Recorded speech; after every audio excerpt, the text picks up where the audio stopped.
Hello everyone. Welcome back to STS, Science, Technology, Economy, Strategy 등을 고민하는 곳입니다. 헬륨 가격 폭등에 관한 기사들 쭉 한번 보시면은 헬륨이 주기적으로 공급 부족되고 그럴 때마다 시장 가격이 수십 프로씩 급등하고 그럴 때마다 이제 헬륨이 희귀 원소이니까 고갈 우려가 높다 이런 말들이 나오면서 헬륨가스 공급하는 회사 주가가 또 급등하는 이런 현상이 확인이 됩니다. 그런데 제가 판단하기에는 지구상에 헬륨은 충분히 존재하기 때문에 다만 아직 본격적으로 탐사된 것이 아니라고 보고, 그래서 필요할 때 본격 탐사를 한다면 대규모 헬륨 가스정 발견하는 것 가능하다고 보고요. 그래서 장기적으로 공급 부족된다는 것은 있을 수 없고요. 단기적으로 일시적 공급 부족은 언제나 있을 수 있습니다. 이거는 모든 경제적 재화는 일시적 수급 불안은 언제든지 발생할 수 있습니다. 그러나 헬륨은 장기적으로 헬륨이 공급 부족하다는 것은 있을 수 없다고 보고요. 그리고 또 헬륨이라는 것은 방사성 붕괴 물질이 존재하는 한 계속 새로 생기기 때문에 헬륨이 고갈된다는 것은 원천적으로 불가능하다. 이런 점을 쭉 한번 정리해 보려고 합니다. 현재의 가격과 채굴 기술로 경제적인 헬륨 매장량은 대략 한 170만 톤이라고 하고요. 가격이 오르면 더 캐낼 수 있는 매장량은 대략 한 500만 톤 정도 된다. 그래서 만약에 앞으로 이 헬륨 캐내는 기술이 계속 혁신된다면 그래서 경제적 매장량은 더 늘어날 수 있다. 이런 말이 되고요. 헬륨은 대략 연간 한 3만 톤, 이게 이제 부피로 따지면 한 2.2억 큐빅미터가 되는데 이렇게 지금 생산되고 있다고 합니다. 그리고 소비량은 대략 한 부피로 2.3억 큐빅미터 정도, 이렇게, 그러니까 대략 한 생산되는 만큼 소비되는 이런 구조인 것 같습니다. 그래서 소비량은 연간 한 2 내지 5%씩 증가하고 있다고 합니다. 그래서 현재 헬륨 시장 규모 대략 6빌리언 달러, 즉 한 60억 달러라고 옥스퍼드 대학하고 토론토 대학에서 공동으로 이렇게 추정한 것이 최근에 보도가 되었습니다. 그러면 헬륨 사용처는 어디인가? 의료 분야, 가령 MRI 촬영할 때, 또는 반도체나 LCD 생산 라인에서, 또는 선박 같은 거 이렇게 용접할 때, 또는 비행선, 가령 비행선을 띄워야 되는데, 가벼워야 되는데 수소는 폭발 위험 때문에 안 되고요. 헬륨은 불활성 기체, 비활성 기체이기 때문에, 즉 반응을 안 하기 때문에 폭발 위험은 아예 없습니다. 그러니까 헬륨은 비행선으로서 매우 중요한 그런 재료입니다. 야간 투시 장비나 심해 잠수 장비 이런데 헬륨이 반드시 필요한 겁니다. 그래서 지금 글로벌 헬륨 매장량과 생산량 탑3를 보면은 미국, 카타르, 러시아입니다. 공통적인 것이 천연가스 부국들입니다. 그래서 호주나 캐나다도 당연히 이렇게 포함될 것 같은데, 그러나 또 헬륨을 찾고 그걸 또 이제 캐내고 액화시켜서 보관하고 이런 과정들을 다 거쳐야 하는데, 지금 탑3가 미국, 카타르, 러시아다 이런 뜻입니다, 현재. 그래서 이 중에서 미국이 세계 한 3분의 1 이상을 차지한다는 겁니다. 미국 매장량이 43억 큐빅미터, 보관량이 한 6.8억 큐빅미터라는데 6.8억 큐빅미터면은 지금 위에서 봤듯이 연간 소비량이 한 2.3억 큐빅미터니까 전 세계 소비량이 한 3년치 가량을 보관하고 있던, 이게 지금 어마어마한 규모인데, 이걸 이렇게 이 자료를 조사하는 가운데서 이렇게 숫자가 나와서 이렇게 정리를 했는데, 헬륨을 액체로 하려면 영하 269도가 이하로 내려가야 되기 때문에 헬륨은, 그래서 헬륨을 액체로 장기간 보관하는 건 매우 어렵고요. 돈도 엄청 많이 듭니다, 이거. 근데 미국이 왜 저렇게 너무 많이 보관하는 거 아닌가? 이런 생각이 많이 듭니다. 헬륨 가스정이 발견됐으면은 캐내지 말고 가스 상태로, 자연 상태로 보관해 뒀다가 필요할 때 필요한 만큼 캔에서 사용하는 거, 이게 지금 가장 현명한 방법 아닌가 이렇게 보이는데, 미국이 왜 저렇게 많은 양을 보관하는지 저로서는 일단 신기합니다. 예. 한국은 대략 한 연간 2,300톤 사용한다고 하고요.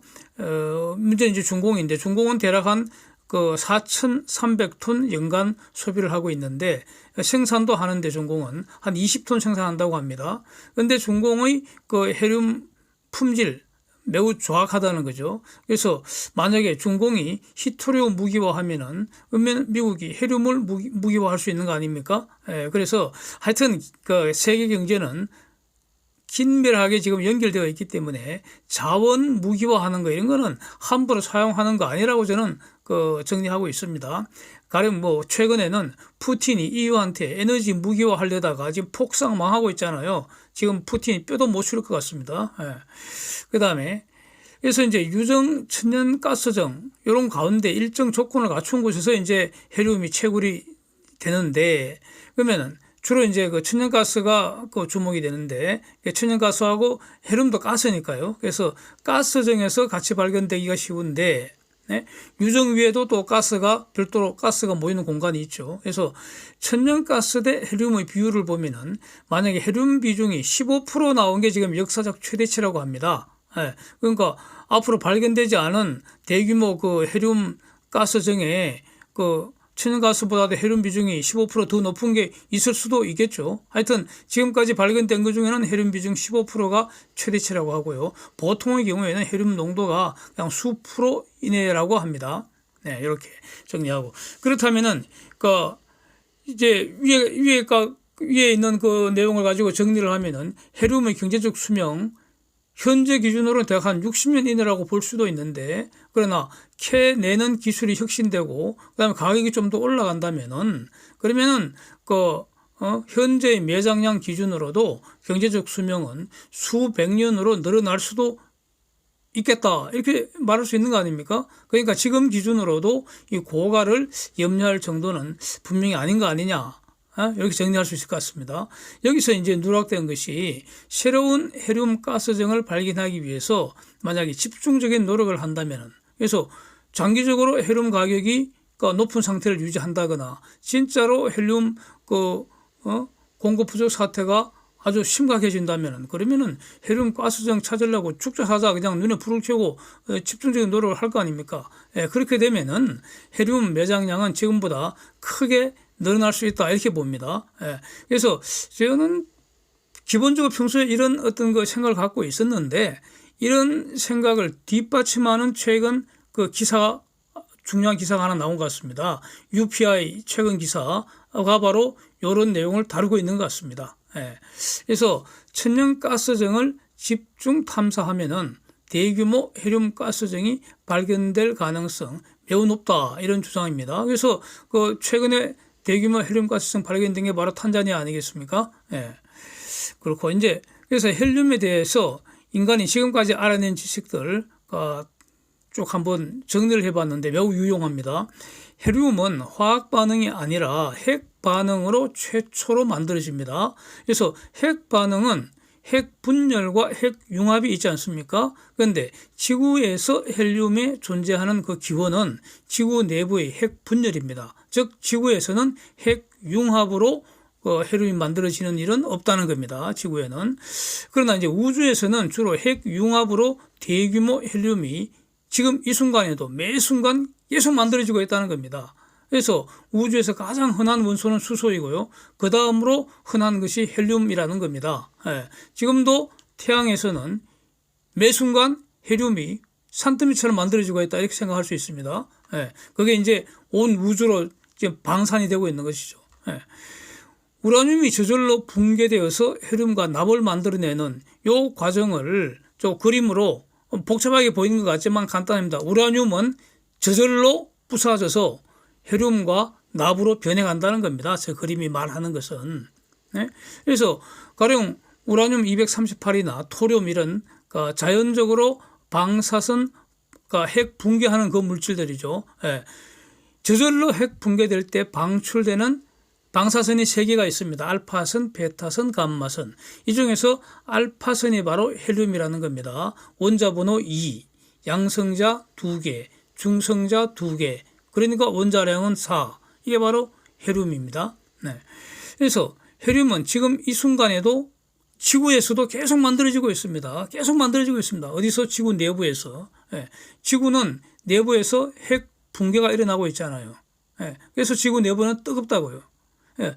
그래서 우라늄이 지속적인 핵 붕괴로 고갈될 수는 있습니다. 많은 시간이 지나면은 우라늄 그 핵 붕괴되는 방사성 붕괴되는 그런 물질들, 우라늄이나 토륨 이런 거는 결국 고갈되겠죠.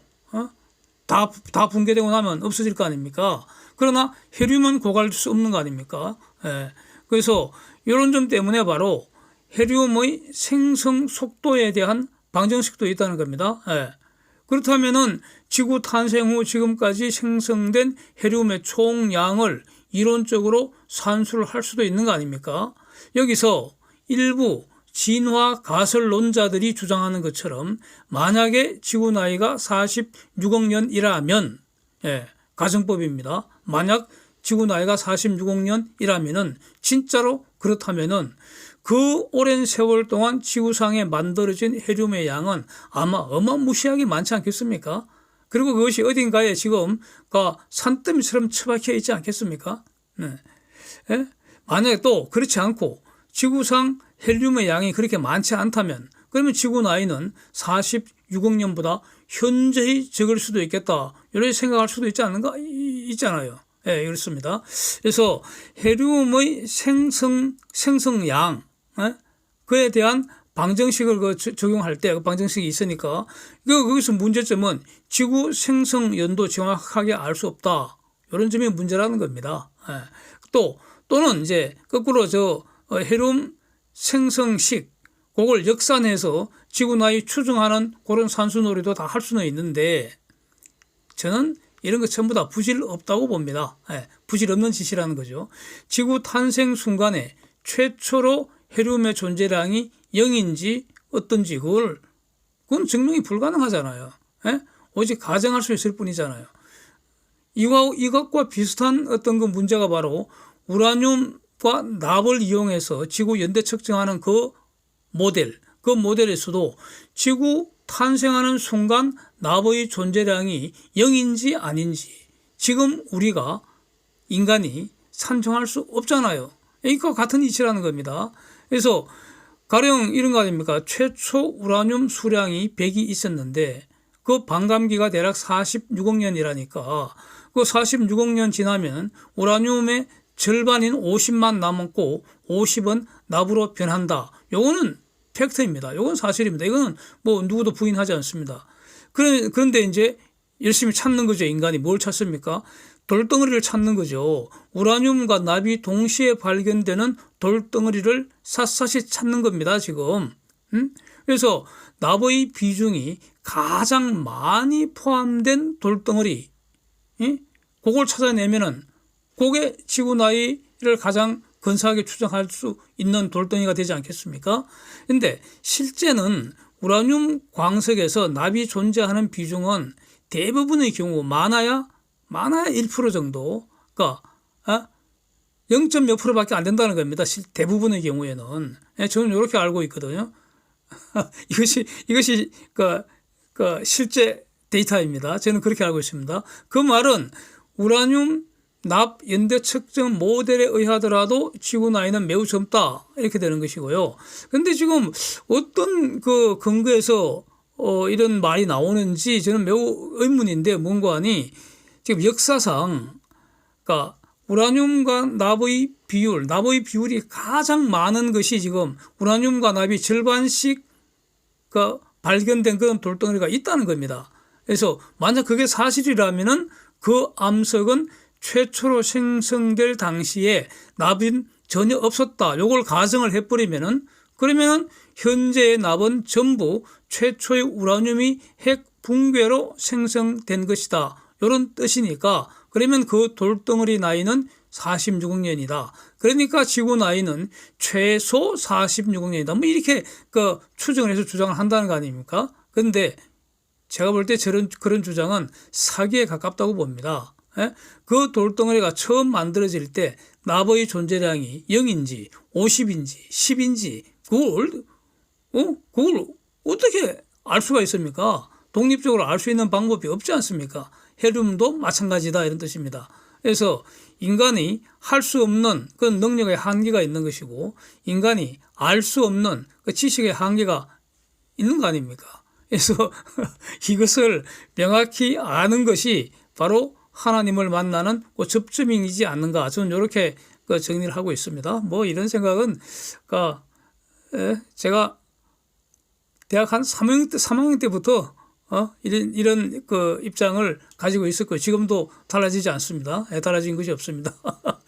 그동안에 끊임없이 이렇게 생각하고 또 뭐 나름대로 열심히 지식을 쌓고 했지만 그러나 기본적인 대학교 3학년 때 가졌던 이런 생각들 달라진 게 없다 뭐 이런 뜻입니다. 우라늄은 저절로 핵 붕괴돼서 헤륨과 납으로 변하지만 거꾸로 저절로 세상의 납과 헤륨이 서로 핵 융합해서 우라늄으로 되돌아가는 일은 없습니다. 그래서 이것과 똑같은 현상이 뭡니까? 사람은 저절로 늙어 죽어갈 뿐이지 노인이 저절로 다시 젊어지는 일은 일어나지 않잖아요. 다 같은 일입니다. 예. 그래서 하여튼 간에 지구에서 확인된 헤륨의 절대량이 지금 매우 적다는 사실. 예? 여기에서 지구 나이가 사실은 매우 젊을 것이다. 이렇게 추론하는 것도 합리적이지 않습니까? 그래서 또 한편 헤륨의 존재량 그 자체가 적기 때문에 그래서 헤륨은 매우 중요한 그런 희소 물질이라고 정리할 수는 있겠고요.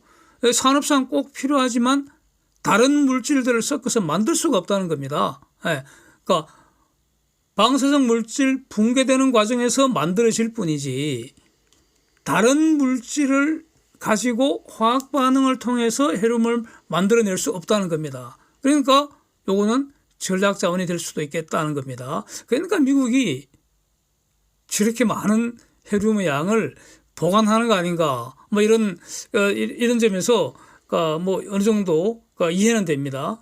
그래서 헤륨은 다른 원소와 화학 결합을 하지 않습니다. 단원자 분자로 지홀로 존재합니다. 그래서 이걸 비활성기체 또는 불활성기체라고 이렇게 말을 합니다. 매우 중요한 그 성질입니다. 이거. 그래서 다른 화합물을 분해하거나 합성해서 헤륨 만들 수 없고요. 자연에 저절로 존재하는 것을 주워 와서 사용할 수밖에 없습니다. 그래서 그리고 또 이 헤륨이라는 놈은 상압에서는 절대 영도 마이너스 273.15도 C 이게 절대 영도인데 이걸 켈빈 영도라고 하죠. 여기에서도 고체가 안 되는 유일한 기체로 알려져 있습니다. 그래서 온도를 상압에서 온도를 계속 내려가면은 마이너스 269도씨 돼야지 비로소 액체가 된다는 겁니다. 그래서 액체 헤륨은 매우 우수한 냉각제 아니겠습니까? 그러니까 여기서 아주 그 반도체 산업 이런 데서 매우 그 중요한 물질이 된다는 겁니다. 보통 헬륨은 양성자 2개, 중성자 2개, 그래서 질량수 4 이런 헬륨 4를 말하는데 여기서 중성자 하나가 없는 게 있습니다.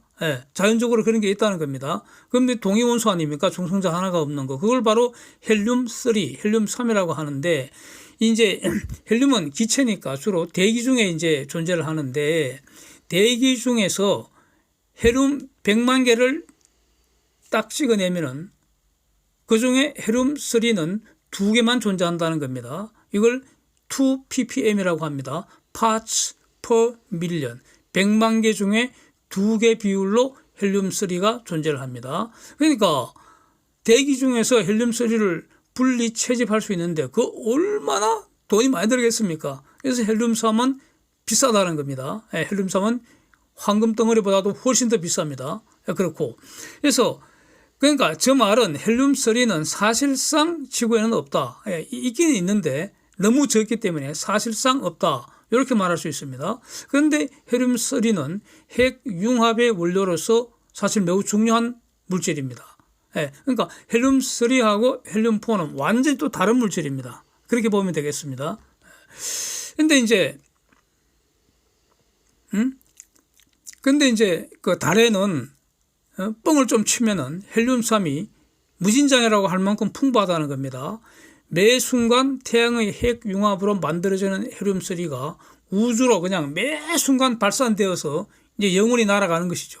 영원히 날아간다는 게 상상이 안 됩니다. 하여튼 간에 날아가다가 어디가에 부딪히면은 그게 이제 정착하는 거죠. 그러니까 달에 부딪히면 정착한다는 겁니다. 지구에 부딪히면은 대기 중에서 타버린다는 거죠. 그러니까 소실돼 버린다는 겁니다. 그러니까 달에는 대기가 없기 때문에 그냥 그 달에 마치 달 표면에 낙엽 쌓이듯이 계속 쌓이기만 한다는 거죠. 그래서 그 낙엽 주워 오듯이 달에 가서 헬륨3를 주워 오기만 하면은 큰 돈이 되겠다, 될 거다, 이런 주장도 있다는 겁니다. 심지어는 미래에는 그 달 자원 쟁탈, 우주 전쟁이 일어날 수 있겠다, 이런 소설 같은 주장도 있는 걸로 알고 있는데, 그런데 저는 그런 주장을 지금 깔려고 하거든요. 헬륨3은 다른 물질을 만드는 재료로 사용될 수는 없습니다. 이게 중요합니다. 그렇잖아요. 왜냐하면은 비활성기체, 불활성기체이기 때문에 다른 물질하고는 화학 반응을 하질 않습니다. 그러니까 헬륨3를 원료로 해서 다른 물질을 만들 수가 없습니다. 그럼 헬륨3 용도는 뭐냐? 그냥 저거는 땔감입니다. 땔감. 그런데 지구에는 사실 땔감이 많잖아요. 헬륨3 용도는 땔감, 연료일 뿐입니다. 연료, 퓨얼, 연료입니다. 그런데 헬륨3는 화학 반응을 안 하기 때문에 산소로 태워서 에너지 얻을 수는 없습니다. 그러면 어떻게 에너지를 얻느냐? 오로지 핵융합 원료로 사용해서 에너지를 얻을 뿐입니다. 다시 말하면 수소는 태워서 에너지를 얻기도 하고요. 중수소, 삼중수소는 핵융합해서 에너지를 얻을 수도 있습니다. 그런데 헬륨은 태워지지를 않습니다. 오로지 헬륨3을 핵융합 원료로, 연료로 사용해서 에너지를 얻을 수밖에 없습니다. 그런데 핵융합이라는 것은 두 개의 가벼운 핵을 더해서 무거운 한 개의 핵을 만드는 것인데, 그 방식에는 지금 인간이 지구에서 연구하고 있는 것은 네 가지 방식이 있다는 겁니다. 중수소와 중수소 더하거나, 중수소와 삼중수소를 더하거나, 중수소와 헬륨3을 더하거나, 헬륨3과 헬륨3을 더하는 이 네 가지 방식을 지금 지구에서는 주로 연구하고 있다는 겁니다. 그래서 여기서 이제 그 핵융합을 하려면은 기본적으로 조건이 있잖아요. 고온고압입니다. 그래서 고온고압이 상상을 초월하는 고온고압이죠. 수백 메가파스칼 이상의 압력, 메가니까 10의 6성배 아닙니까? 100만 배 기본적으로. 그러니까 최소 조건이 수백 메가파스칼 이상의 압력, 그 다음에 최소 온도 수백만 도씨 이상, 이렇습니다. 그러니까 상상하기 힘든 고온고압 환경이 유지가 되어야 하는데, 이거는 엄청난 초기 에너지를 먼저 투입을 해야 한다는 겁니다. 그래서 에너지 얻으려고 핵융합을 하는데, 핵융합 일으키려는 조건으로 먼저 어마어마한 에너지를 먼저 투입해야 한다는 겁니다. 그래서 지금 지구에서 현재까지 연구하는 이 네 가지 핵융합 모델, 전부 다 이 초기 고온고압 조건이 다 다를 텐데, 헬륨3를 원료로 사용하면은 더 높은 온도, 더 높은 압력, 이게 필요하다는 겁니다. 그래서 초기에 투입되는 에너지도 그만큼 더 많고, 즉 초기 투입되는 돈이 더 많게 된다, 이런 겁니다. 그래서 그러니까 기술적 완성도, 경제성, 이런 걸 다 고려하면은 중수소 더하기 삼중수소 방식이 지금 가장 좋다는 겁니다. 그렇습니다. 그래서 헬륨3을 원료로 사용하게 되면은, 그런데 핵 폐기물이 거의 발생하지 않는다, 이런 장점 때문에 지금 그 주목을 받을 뿐입니다. 그래서 여기까지만 정리를 하면은, 요것만 정리하면은 핵융합을 굳이 지구상에 없는 헬륨3을 이용할 거 뭐 있습니까? 지구상에 풍부한 중수소, 삼중수소 모델을 더 발전시키면 그게 더 낫지 않습니까? 그래서 여기서 만약에 방사성 폐기물이 이 문제라면은 그거는 재처리 기술을 더 발전시키는 이런 전략이 실천적으로 더 우수하지 않겠나, 예. 그래서 이 방면의 기술 혁신이 계속 이어진다면은 그러면 달까지 가서 헬륨3 그 주워올 필요 없잖아요. 예. 이렇게 정리할 수 있을 것 같습니다. 이제 지구 내부에서 저절로 핵 붕괴가 일어나는데 가령 우라늄의 자연 붕괴 요 과정에서 방출된 헬륨이 이제 대기 중으로 퍼져 나온다는 거죠. 대기 중에 이제 헬륨이 있는 그 존재하는 그 헬륨은 거의 한 수백 년 이상 서서히 우주로 사라지게 된다는 겁니다. 예, 가벼우니까. 그래서 근데 이제 그 운 좋게도 오일가스전에 갇힌 그 헬륨은 사라질 일이 없이 계속 이제 그 보존이 된다는 겁니다. 그래서 그 특히 뭐 헬륨 가스는 메탄 가스보다 부피가 더 크다고 합니다. 그래서 지하의 그 가스정에서 메탄은 조금씩 빠져 나간다 하더라도 헬륨은 갇혀 있다는 겁니다. 그래서 그 과거 같으면은 헬륨의 중요성 또는 그 산업상 이용 가능성 이런 게 잘 모를 때는 오일이나 가스 개발하다가 헬륨 발견되면은 그 불순물로 취급했다는 거죠. 그래서 공기 중으로 다 갖다 버렸다는 겁니다. 그런데 지금은 오일 가스전 탐사하다가 헬륨 성분이 많은 것이 발견되면은 완전히 대박 터지는 겁니다. 헬륨은 원유보다도 대략 100배 더 비싼 물질입니다. 그러니까 원유 캐는 것보다도 헬륨 캐는 게 더 낫죠. 네. 그래서 여기서 이제 실천적으로 헬륨은 산업상 매우 유용한 자원입니다. 그리고 그 사용처는 계속 늘어나고 있고요. 소비량도 지금 꾸준히 증가하고 있다는 겁니다. 그래서 적극적으로 탐사할 필요가 있는 거 아닙니까? 지금까지는 오일가스정에서 오일가스와 함께 지금 발견되고 있기 때문에 결국 근데 모든 오일가스정에 헬륨이 많이 있는 건 아니니까 그러면 그 존재 조건이 뭐냐? 인근에 우라늄도 매장되어 있고요. 그리고 오일가스정도 있는 곳, 여러 중심으로 집중 탐사하면은 님도 보고 뽕도 딸 가능성이 높아지는 거 아니냐. 뭐 이렇게 자연스럽게 정리가 되는 것 같습니다.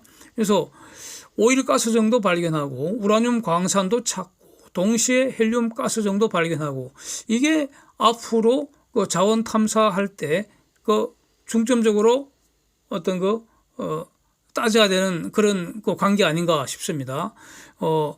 지하에 대규모 그 가스층을 만약에 발견한 경우 그 가스는 온갖 것이 다 섞여 있을 거 아닙니까? 예? 모든 것이 다 섞여 있을 거라고 가스층은. 그래서 그거를 그런데 그 문제는 가스는 액화되는 온도가 다 다르지 않습니까? 그래서 지하에서 대규모로 발견된 그 가스들을 온도를 서서히 내려가게 되면은 가령 여기에 CO2가 있다면은 영하 한 56도 근방에서 CO2가 가장 먼저 액체로 걸러지는 것이고요. 메탄가스 같으면은 영하 162도 근방에서 LNG로 걸러지는 것이고요. 가장 마지막에 액체로 되는 부분, 그게 바로 영하 269도 근방에서 헬륨을 얻게 되는 거 아닙니까? 뭐 이렇게 이제 정제하는 것이죠, 정제. 예. 그래서 또 기본적으로 헬륨은 비활성기체다. 그래서 다른 물질과 반응을 하지 않기 때문에 사용을 한다고 해도 헬륨은 헬륨 그대로 남습니다. 그러니까 그거를 소멸하는 게 아니기 때문에 수거를 해서 재활용하는 것, 이게 또 원칙입니다. 그래서 지금까지 좀 길어졌지만 간단하게 다시 한번 마지막으로 정리를 하면은 우라늄이나 토륨 등 자연적으로 붕괴하여 서서히 저절로 소멸하는 이 방사성 물질은 오랜 세월 지나면 고갈될 수 있습니다. 예. 다만 이제 반감기가 긴 물질은 매우 장구한 시간이 걸리니까 제가 볼 때는 그 전에 아마 예수님 재림하면서 새하늘과 새 땅이 열릴 것 같기 때문에 고갈을 걱정할 필요 없을 것 같고요. 사실상 하여튼 이론적으로는 방사성 붕괴 물질은 세월이 지나면 고갈될 수는 있습니다. 그러나 그 방사성 물질의 붕괴 과정에서 지속적으로 새로 만들어지는 헬륨이나 납 이런 거는 고갈되는 일은 없을 거 아닙니까? 그리고 지금도 헬륨은 지금 만들어지고 있고요. 과거에 만들어진 엄청난 헬륨은 가스 상태로 지구 대기 또는 지하의 어딘가에 지금 어마어마하게 존재하고 있을 거라고요. 이거는 거의 팩트라고 봐야 되지 않는가 싶습니다. 예, 물론 저희 직관입니다. 그래서 그러니까 주로 천연가스정에서 여러 가스들과 동시에 지금 발견되고 있기 때문에 그래서 인근에 우라늄, 토륨 등이 많이 존재하는 등 그런 특별한 존재 조건을 충족하면은 대규모 헤륨 가스정 발견될 가능성이 높다. 그게 바로 그 최근에 대표적인 사례가 모잠비크에서 발견됐다는 거죠. 대규모 헤륨 가스정이. 그래서 다시 말하면은 헤륨을 찾으면 발견할 수 있다. 이렇게 정리해야 될 것 같고요. 그래서 헤륨이 일시적으로 그 수급 불안 때문에 가격 변동이 발생할 수는 있는데 이건 모든 그 경제적 재화가 다 공통된 일이고요. 그러나 헤륨이 장기적으로 지속적으로 공급 부족은 이건 상상하기 어려운 거 아니냐. 더욱이 헤륨은 비활성 기체이기 때문에 다른 물질과 전혀 반응을 하지 않기 때문에 사용을 하고 나도 헤륨 그대로 존재하기 때문에 요거 수거해서 다시 재사용하는 거 가능하다. 이런 점도 장기적으로 헤륨 공급 부족 걱정할 필요 없다. 이런 근거가 될 것 같습니다. Thanks for watching. See you next time.